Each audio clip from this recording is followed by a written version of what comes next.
This video provides an overview of the Statewide Environmental Project Tracker, otherwise known as SWEPT, and demonstrates how to prepare a Type 1 categorical exclusion or Type 1CE. Log into SWEPT with your username and password. To start this demonstration, we will be using a data entry role. The information you'll see comes from our test server and are not live projects. From the SWEPT homepage, we will begin with the My Projects section. This section shows a list of projects that you have been assigned to.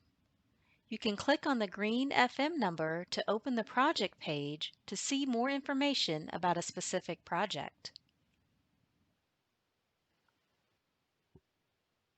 As you navigate throughout the site, you will see a breadcrumb trail in the upper left-hand corner. Clicking on any of the links in the breadcrumb trail will take you back to a previous page. In the upper right corner, there are account-specific icons. The envelope icon contains the inbox, which shows notifications you have received for SWEPT. The bell icon contains alerts when there is an action that is ready to be taken for a project. The person icon contains the personal account settings. You can change your password, update your contact information, or log out of SWEPT. Depending on a role a user has, the option to delegate authority may also be displayed. This allows the user to temporarily delegate their authority to another user so they may take action on their behalf. For example, a project manager is on extended leave, they can delegate to another user. Below the account-specific icons, and when applicable, you may export to a PDF, zip, Excel spreadsheet, or Word document for a relevant page. When the buttons are not applicable, they will remain grayed out. The search box allows a user to search the SWEPT site for documents, contacts, and projects by typing all or part of a keyword into the search box. For example, you can type in the FM number, part of the project description, or a unique identifier you have assigned to a project. On the left-hand side of the page, click the hamburger menu icon to open and close the left-hand menu. Closing the left-hand menu will allow for more space when working on a Type 1CE on a smaller screen. The main menu is organized according to key SWEPT tools. The My Alerts and My Inbox link to the same reports as discussed in the account settings. Under Project Input Setup, you will find a link to the Type 1CE checklist. This is where you will go to create your project and checklist. The Projects Needing Approval section contains District Signatures report that will show a list of all the projects that are ready to be processed. This will also allow users to see where projects are at in the overall process. The Reports portion of the menu contains a categorical exclusion report that will show all CE reports that have been approved and SWEPT. The Help section contains additional guides and documentation for the SWEPT tools and reports, contact information, and our What's New.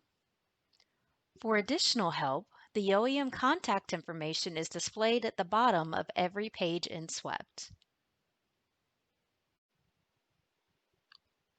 We are going to create a new Type 1 CE project and checklist by navigating to the left-hand menu. Here, we will type in the FM number to create the project. Since the FDEP Grants program will be using the same FM number for all applications, you will see a dialog that will ask you to choose which project or checklist you would like to edit. In this dialog, each project will show the FM number, additional identifier, a brief project description, the status, and who last edited the checklist and when. If you would like to continue working on a draft checklist, click the radio button next to Edit Existing Checklist for your selected project. If you are creating a new application and are ready to start a new checklist, select the Create a New SWEPT Project option. You will be asked to provide justification for why you are creating a new project with the same FM number. You can type something that is unique to your project. The system will ask you to confirm your selection. Click Create New to proceed with creating the new checklist. The first item you will see is to add an additional identifier. This is where you can add something that is unique to the project or application to help easily identify what it's for and distinguish the project from other FDEP grant program projects with the same FM number. There is no limit to how many identifiers you would like to add. If you would like to relate other projects using the unique identifiers, you can start typing the name of the identifier in the Related Identifiers box. A list matching the content of the text being entered will appear. Click on the desired identifier to add it. The next set of information is automatically pulled in from our work program. Since this is a statewide program, you will notice that the county name says Florida. We suggest that the first thing you put in the project description is the county name to assist in easily identifying the location. The LAP agency program will always be no, since LAP is not applicable to FDEP grant projects. After making the LAP agency selection, we have the categorical exclusion type. This is a code that is in the regulation and yours will usually be a C3. Select the C radio button and then 3 from the drop-down list below. Once the CE type has been selected, you will enter your project description. This is where you can start off by entering the county name. The project description is usually about a paragraph long and can contain information such as how long the trail is, where exactly it is located, and what updates will be made. The next question is really important because this is where you are saying that this action will not induce significant impacts to planned growth or land use for the area, travel patterns, involve significant air or water quality impacts, or cause substantial controversies on environmental grounds. That is what makes this a CE. If you cannot verify that, it means the project cannot be a categorical exclusion and you would need to contact OEM. Otherwise, click the Verify checkbox to proceed with the Type 1 CE. This will open up the rest of the form. Here, we will discuss each question. Each question has different information needed and different requirements for the documentation to be considered complete. Once the documentation is complete for a question, the red exclamation point will turn into a green check mark. The first question is about right-of-way. Is it within the existing right-of-way, or are there minor acquisition without relocation and/or displacement? Depending on your answer, you might be asked to enter additional information. You can enter general comments for each question on how you determine your selection. The second question is about wetlands impacts. No wetlands present, no impacts, nationwide permit, or a standard permit. In general, these projects will be under the nationwide permit. The next question is about bridge permits. There are no waterway crossings, no U.S. Coast Guard bridge permit required, or U.S. Coast Guard bridge permit required. The next question is about floodplains.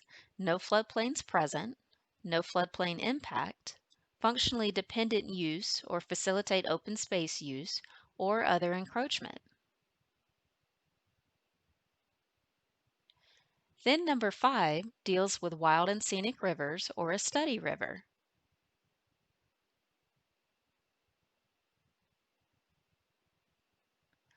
(5B) will involve a river on the Nationwide Rivers Inventory or NRI.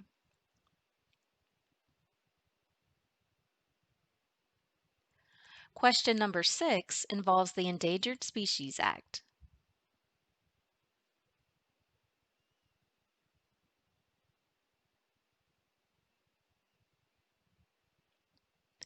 The next question is about Section 4F.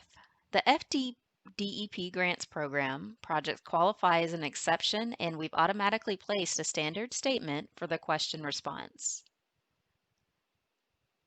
Question number 8 is related to cultural resources in Section 106. This question will always require documentation in the form of a document upload regardless of what the option is selected.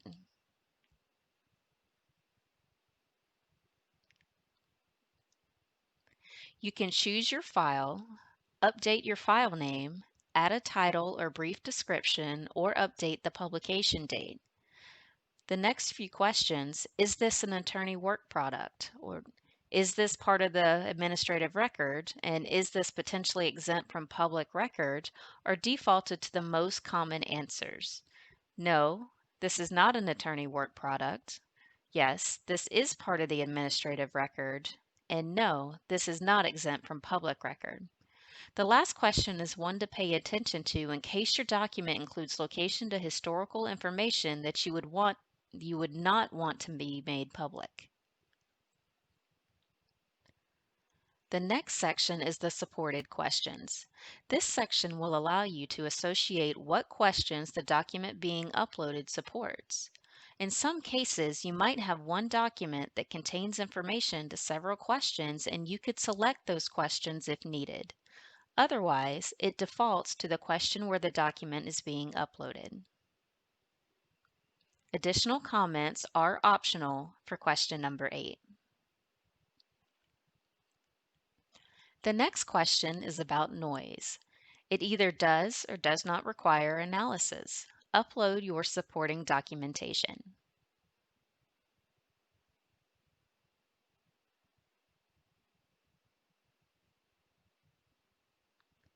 Question number 10 is related to contamination. An evaluation is required for all projects.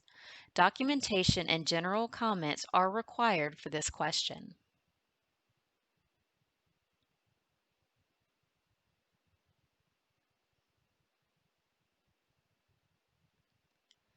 The next question is about planning consistency. Upload your documentation.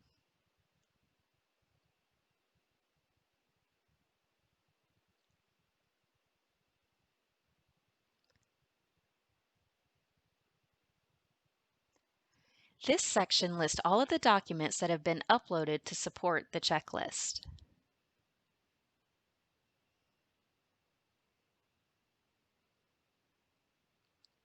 Once you have entered your project information, save your project as a draft.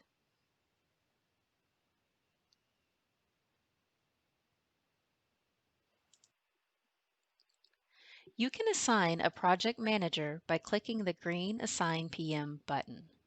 This will be a list of staff that have been assigned the project manager role for the FDEP organization.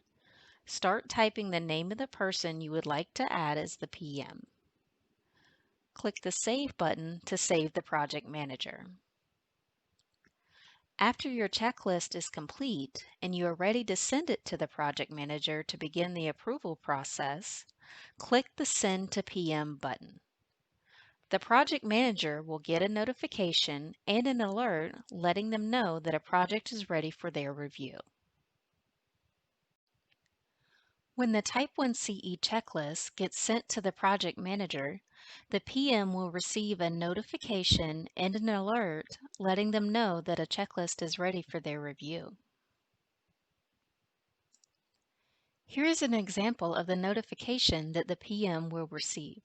It contains the basic project information and a direct link to the Type 1CE. The project manager can also log into SWEPT and view the district signatures report. Clicking on the Review button will take the PM directly to the Type 1CE checklist that needs to be processed.